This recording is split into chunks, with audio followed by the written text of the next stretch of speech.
Good morning student, myself Manoj Chautiya.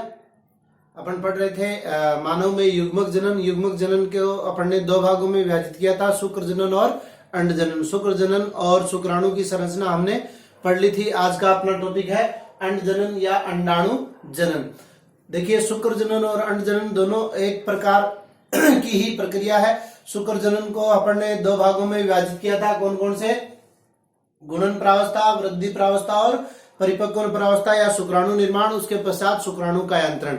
यहाँ अंडाणु निर्माण के अंतर्गत एक ही प्रक्रिया है जिसको अंड जनन कहते हैं। अंड जनन को ही तीन भागों में विभाजित करते हैं, गुणन प्रावस्था, वृद्धि प्रावस्था और परिपक्वन प्रावस्था। इसके अंतर्गत अंडाणु का यांत्रण नहीं होता। वृद्धि प्रावस्था को ही दो भागों में पितक पूर्व जननिक प्रावस्था और पितक प्रावस्था या प्री वाइटेलोजेनेसिस और वाइटेलोजेनेसिस के अंतर्गत इसको विभक्त करते हैं। अंडाणु जनन के अंतर्गत क्या होता है आप लोगों को पता है।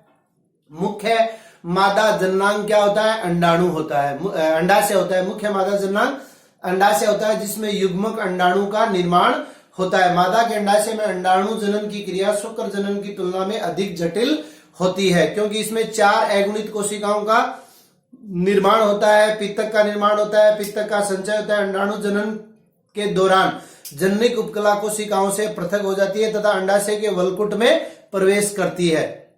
यह द्विगुणित पूर्ण सप्त कोशिका उगोनिया कहलाती है। आद्य जनन कोशिका कहते हैं। अंडाणु जनन की क्रिया 3 चरणों में विभाजित किया, गुणन प्रावस्था, वृद्धि प्रावस्था और परिपक्वन प्रावस्था। सबसे पहले गुणन प्रावस्था। आद्य जनन कोशिका क्या करती है? अंड मात्रक कोशिका में परिवर्तित हो जाती है। इसको अपन क्या कह सकते हैं? उगोनिया या अंड मात्र कोशिका। मात्र कोशिका का मतलब मात्रा नहीं है, मात्र नहीं है, मदर सेल है। ठीक है, ये अपने को ध्यान में रखना है। तो यहां लगातार सूत्री विभाजन यानी समसूत्री विभाजन द्वारा उगोनिया का निर्माण होता है। एक उगोनिया अंडाणु जनन में भाग लेता है और शेष उगोनिया पोषक कोशिकाओं में रूपांतरित हो जाता है। देखिए कैसे उगोनिया समसूत्री विभाजन के द्वारा 2 से 4 कोशिकाओं का निर्माण होता है। इनमें से यहाँ वही बात जो अपन ने शुक्राणु जनन के अंतर्गत पढ़ी थी, यहां पर क्या होता है? यहाँ पर समसूत्री विभाजन होता है। और दूसरा, वृद्धि प्रावस्था के अंतर्गत आपसे पूछ ले तो वृद्धि प्रावस्था के अंतर्गत किसी भी प्रकार का कोई विभाजन नहीं होता है। और उसके बाद में परिपक्वन प्रावस्था के अंतर्गत आप लोगों को बताया हुआ है अर्धसूत्री विभाजन होता है। तो ये एक नंबर का प्रश्न बन सकता है। वृद्धि प्रावस्था में कौन सा विभाजन होता है? वृद्धि प्रावस्था में कोई विभाजन नहीं होता। इस महत्वपूर्ण अवस्था में आवश्यक पोषक पदार्थों का संचय तथा निक्षेपण होता है। उगोनिया आकार में अप्रत्याशित वृद्धि कर लेता है। लगभग आपको मैंने बताया था शुक्र जनन के समय भी वृद्धि प्रावस्था के अंतर्गत इसकी आकार जो है लगभग दुगना हो जाता है, जिसे प्राथमिक अंडक या प्राथमिक ऊसाइट, प्राइमरी ऊसाइट कहते हैं। स्तनधारियों में ऊसाइट की वृद्धि फोलिकल कोशिकाओं द्वारा होती है। अंडे देने वाले जीवों में योक में यकृत में संश्लेषित होती है, जो मातृत्व रक्त के साथ परिवर्तित ऊसाइट में रूपांतरित हो जाती है। ठीक है, तो वृद्धि प्रावस्था को 2 भागों में अपन विभाजित कर सकते हैं। पितक जनन पूर्व वृद्धि प्रावस्था और पितक जनन प्रावस्था 2 कालों में विभाजित कर सकते हैं, प्री वाइटेलोजेनेसिस और वाइटेलोजेनेसिस। प्री वाइटेलोजेनेसिस में केंद्रक तथा कोशिका द्रव्य के आयतन में वृद्धि होती है। इसमें लेम्प ब्रूस गुणसूत्र का निर्माण भी होता है। तो 1 नंबर का ये प्रश्न पूछा जा सकता है कि लेम्प ब्रूस गुणसूत्रों का निर्माण, लेम्प ब्रूस गुणसूत्र का निर्माण कौन सी प्रावस्था में होता है या लेम्प ब्रूस गुणसूत्रों का निर्माण कब होता है? तो वृद्धि प्रावस्था के दौरान लेम्प ब्रूस गुणसूत्रों का निर्माण होता है तथा कोशिका द्रव्य की गुणात्मक तथा मात्रात्मक वृद्धि होती है। वाइटेलोजेनेसिस की क्रिया में अंड कोशिका में मात्रात्मक वृद्धि होती है और इसमें ग्लाइकोजन, कार्बोहाइड्रेट, वसा, प्रोटीन इत्यादि संगठित हो जाते हैं, यानी योक का निर्माण तथा निक्षेपण होता है। योक, हालांकि अगर योक की मात्रा के आधार पर अंडों का वर्गीकरण करें तो मनुष्य का जो अंडा है वो अपित्तकी प्रकार का होता है, यानी यहाँ पित्तक की मात्रा ज्यादा नहीं बनती है। योग का अगर रासायनिक संगठन देखें तो 48.7% उसमें जल पाया जाता है, 16.7% प्रोटीन, 12.6 प्रतिशत फास्फोलिपिड उदासीन वसा 1% के रूप में पाई जाती है। उसके पश्चात देखिए परिपक्वन प्रावस्था, तो परिपक्वन प्रावस्था के अंतर्गत मैंने आपको बताया अर्धसूत्रीय विभाजन होता है। अर्धसूत्रीय विभाजन के द्वारा यहाँ पे द्वितीयक oocyte और दूसरी तरफ क्या होता है, प्रथम ध्रुवकाय का निर्माण होता है। फिर प्रथम ध्रुवकाय के अंतर्गत दोबारा से क्या होगा, आप लोगों को पता है अर्धसूत्री द्वितीय, अर्धसूत्री द्वितीय जो है वो समसूत्री विभाजन के समान होता है। तो प्रथम ध्रुवकाय से दो, या एक प्रकार से हम कह सकते हैं कि असूत्री जो विभाजन होता है वो असमान प्रकार का होता है। इससे एक द्वितीयक oocyte और एक ध्रुवकाय का निर्माण होता है। और दूसरा समसूत्री विभाजन जो होता है, या यूं कहें कि अर्धसूत्री द्वितीय, इसे प्रथम ध्रुवकाय से तो दो ध्रुवकाय का निर्माण होता है, लेकिन द्वितीय oocyte से एक अंडाणु और एक ध्रुवकाय का निर्माण होता है। ये ध्रुवकाय बाद में नष्ट हो जाती है और अंडाणु जो अपना मादा युग्मक है वो यहाँ पर बन जाता है। अधिकांश जंतुओं में अंड जनन की परिपक्व प्रावस्था में केवल प्राथमिक अर्धसूत्री विभाजन होकर रह जाता है। ये आप लोगों को याद रखना है।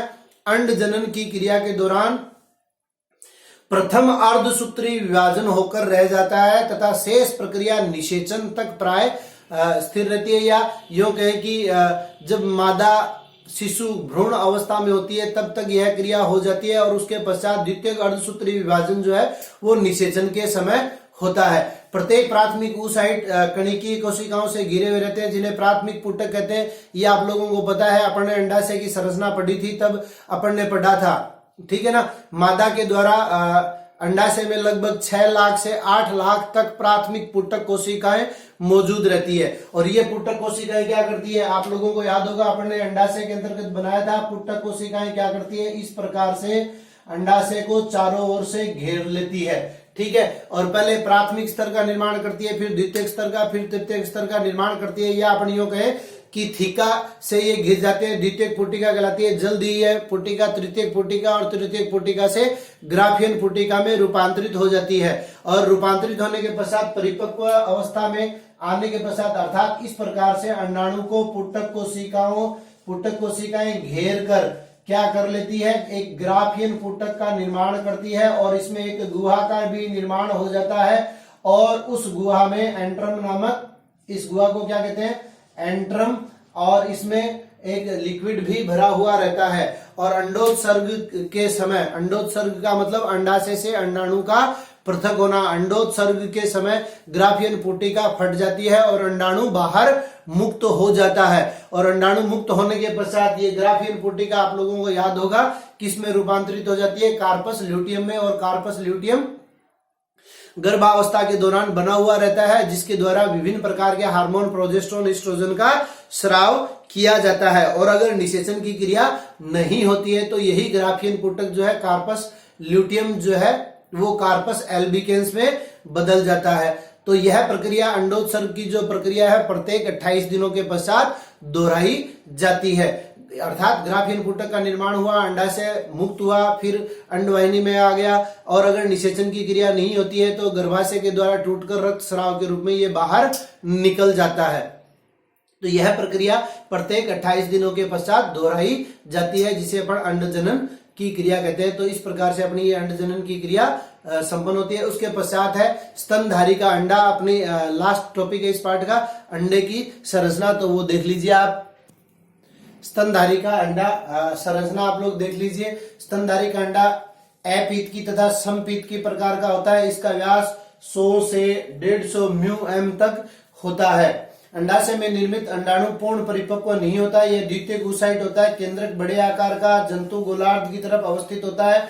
योक की मात्रा अत्यंत कम अथवा नगण्य होती है। कोशिका झिल्ली के बाहर पारदर्शी कोशिका झिल्ली, ये कोशिका झिल्ली है, अंतिम जो आवरण है वो कोशिका झिल्ली है और उसके बाहर जो आवरण है ये जोना पेलिसिडा कहलाता है।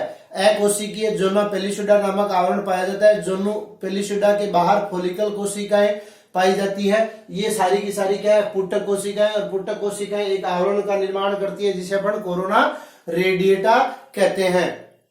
इसके अलावा प्राथमिक ध्रुवकाय भी अपने को यहाँ दिखाई दे रही है, ये प्री वाइटेलाइन परत है और ये जो द्वितीय अर्धसूत्री विभाजन हेतु निर्मित तरकु तंतु है, यहाँ पर इस अवस्था में ये अंडा रहता है और इसके पश्चात इसे अंडोत्सर्ग की क्रिया के द्वारा मुक्त किया जाता है। तो उस समय की ये संरचना और उसके पश्चात फिम्बरी के द्वारा इसे ग्रहण करके अंडवाहिनी में ले लिया जाता है, जहां अगर निषेचन की क्रिया होगी तो आगे युग्मनज का निर्माण होगा और अगर निषेचन की क्रिया नहीं होती है तो रक्तस्राव के रूप में टूटकर ये बाहर आ जाता है। तो इस प्रकार से अपना ये युग्मक मानव में युग्मक जनन अध्याय जो है वो यहाँ पे समाप्त होता है। धन्यवाद।